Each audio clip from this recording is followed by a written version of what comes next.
Crime की दुनिया में कई बार जाने अनजाने एक छोटा सा सुराग, एक छोटा सा सबूत और सामने अगर अक्लमंद पुलिस अफसर हो, अच्छा इन्वेस्टिगेटिंग अफसर हो, तो फिर केस का सुलझना तय है, चाहे कातिल लाख कोशिश कर ले।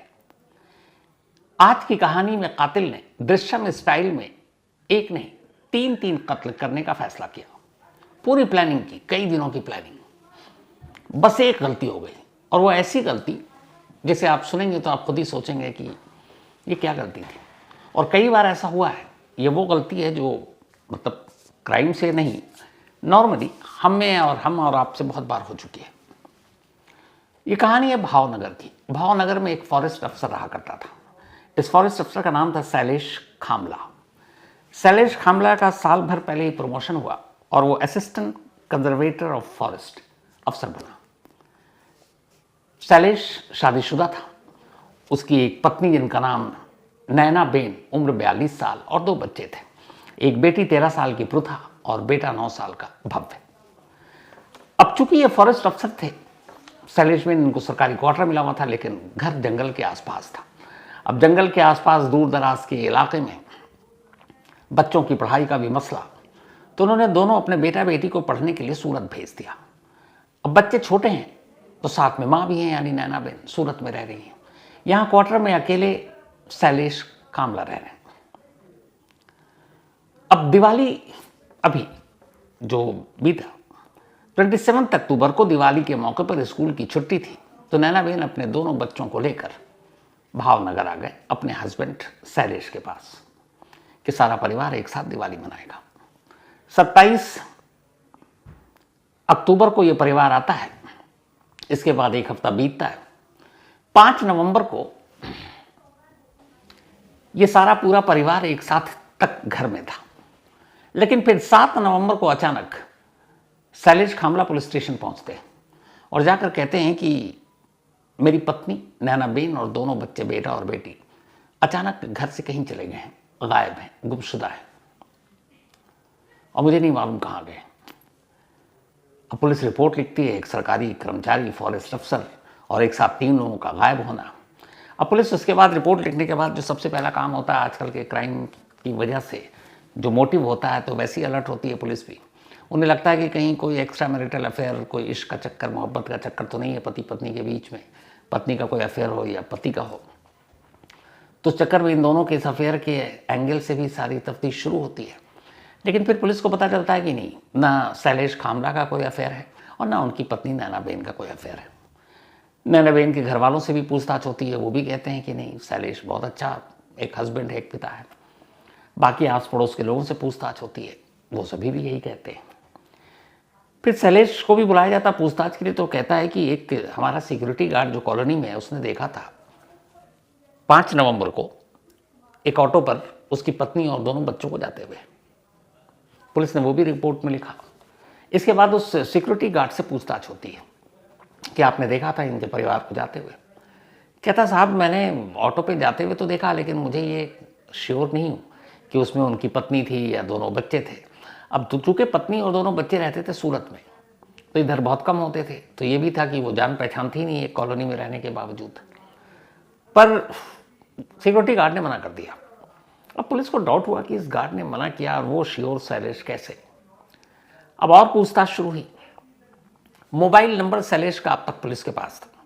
अब पुलिस ने शैलेश के नंबर को खंगालना शुरू किया। जब खंगालना शुरू किया तो एक नंबर मिला पुलिस को, और वो नंबर था एक और फॉरेस्ट अफसर का, और उन फॉरेस्ट अफसर का जो है नाम था गिरीश भाई।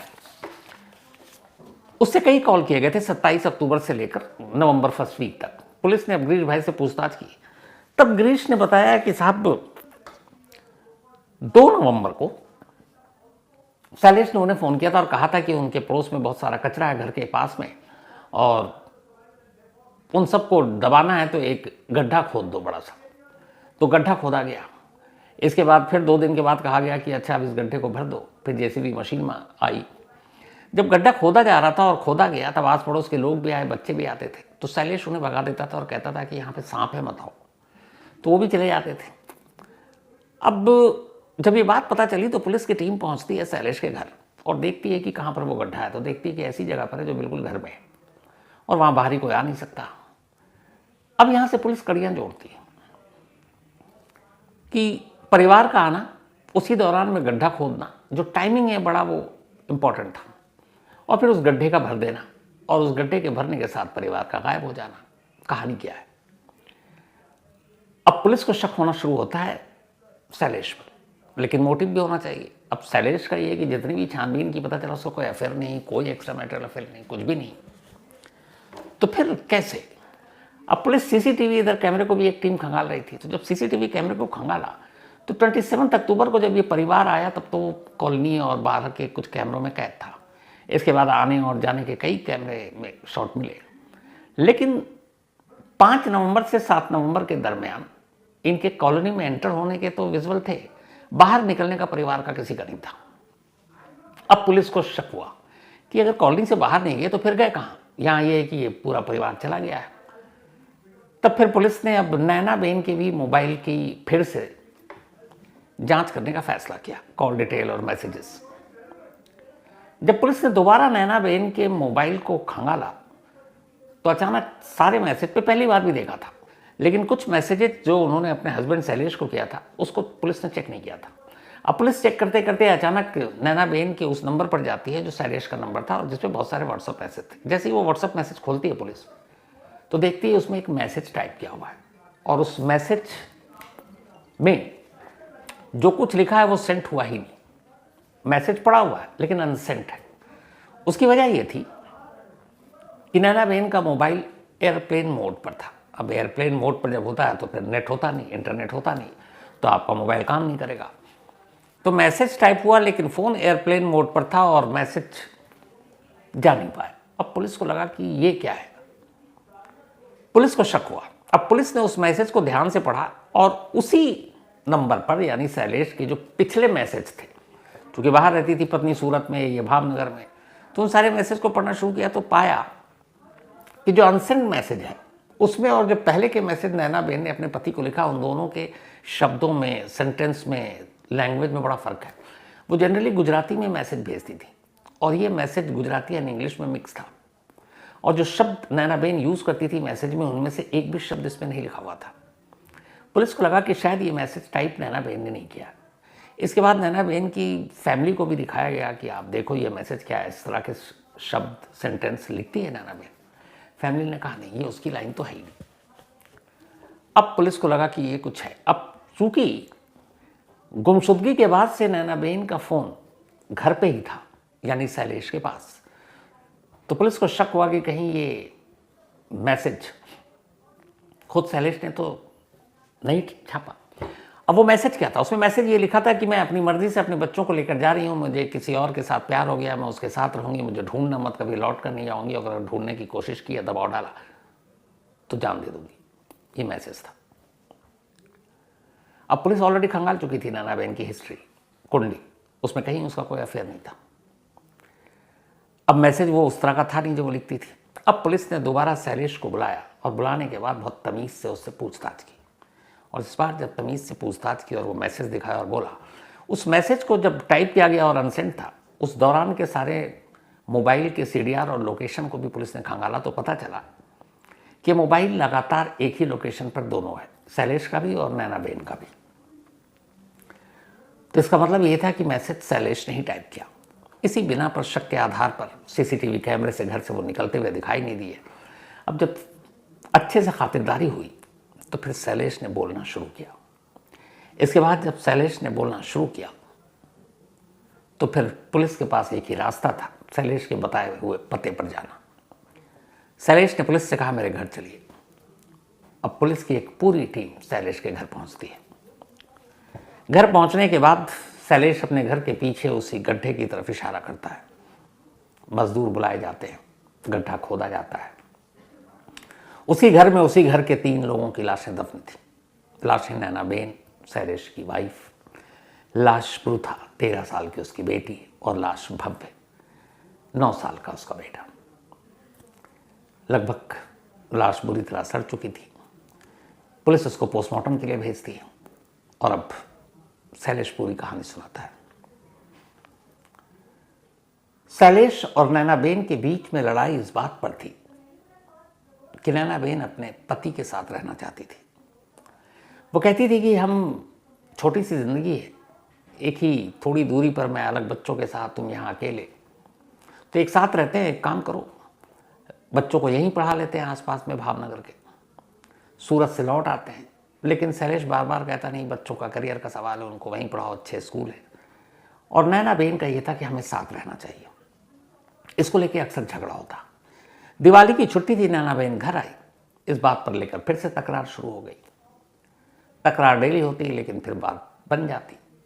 5 नवंबर की सुबह उठते ही एक बार फिर नैनाबेन ने यही जिक्र छेड़ दिया कि अब हमें साथ रहना चाहिए, बच्चों को और हम दोनों पति पत्नी को।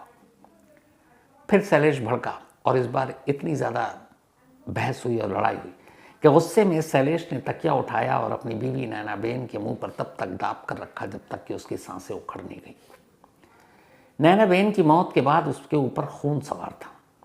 इसके बाद वो दूसरे कमरे में गया। दूसरे कमरे में सो रहे अपने 9 साल के बेटे भव्य के मुंह पर भी उसने उसी जोर से तकिया रखा, उसे मार डाला। इसके बाद वो अपनी बेटी के पास गया।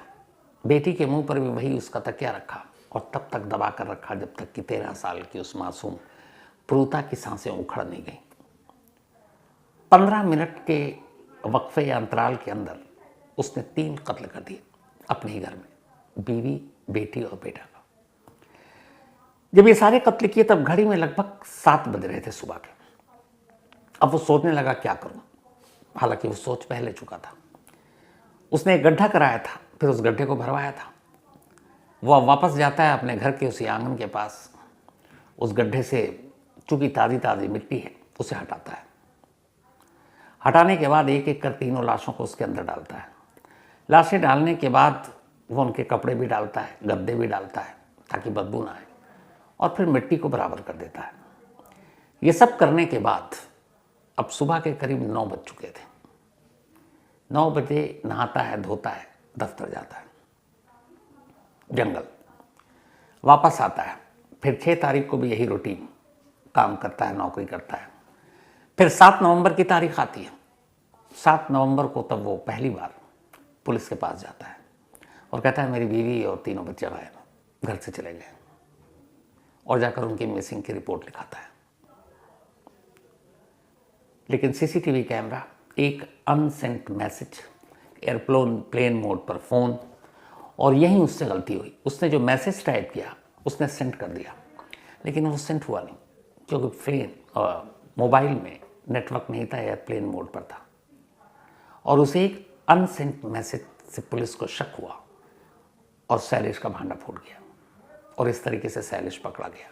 जो शुरू में मैंने कहा था, हम लोग कई बार ऐसा होता है मैसेज टाइप करते हैं जल्दी में और सेंड करना भूल जाते हैं, तो उसी बॉक्स में पड़ा रहता है, लेकिन वो नॉर्मल होता, हम आपसे गलती। यहाँ पर एक कत्ल को छुपाने के लिए उसने मैसेज टाइप किया और अनसेंट हो गया क्योंकि फ़ोन पहले से एयरप्लेन मोड पर था, और यही उसके खिलाफ एक बड़ा सबूत और पुलिस को एक बहुत बड़ा क्लू दे गया।